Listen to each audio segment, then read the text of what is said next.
Money laundering, سابق وزیر اعلیٰ پرویز الہی اور ان کے خاندان کے گرد گھیرا تنگ۔ سابق وزیر اعلیٰ پرویز الہی اور ان کے خاندان کے گرد منی لانڈرنگ کیس میں گھیرا تنگ ہوتا جا رہا ہے اور ایک عدالت نے ان کے بیٹے بہو کی 13 ارب کی پراپرٹی اور بینک اکاؤنٹس منجمد کرنے کا حکم جاری کر دیا ہے۔ تفصیلات کے مطابق عدالت نے منی لانڈرنگ کیس میں پرویز الہی کے بیٹے راسخ الہی اور ان کی بہو اور فرنٹ مین کی 13 ارب کی پراپرٹی اور 22 بینک اکاؤنٹس منجمد کرنے کا حکم دے دیا۔ چودھری پرویز الہی کے بیٹے راسخ الہی اور اہل خانہ کے خلاف منی لانڈرنگ کیس کی تحقیقات میں پیش رفت سامنے آئی ہے۔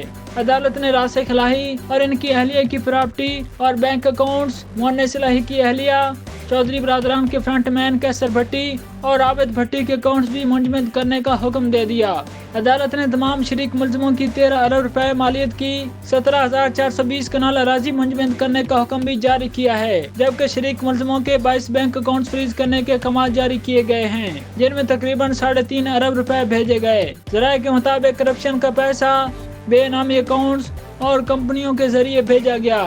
گزشتہ دور حکومت کی کرپشن میں چودھری فیملی نے اربوں روپے کی جائیدادیں بنائیں۔ تمام پراپرٹیز اور bank accounts anti money laundering act 2010 کے تحت منجمد کیے گئے ہیں۔ عدالت نے تمام پراپرٹیز اور بینک اکاؤنٹس FIA کی درخواست اور ٹھوس شواہد کی بنیاد پر منجمد کیے۔ یہ تمام پراپرٹیز اور بینک اکاؤنٹس ان تمام ملزمان کے خلاف منی لانڈرنگ کی تحقیقات مکمل ہونے تک فریز رہیں گی۔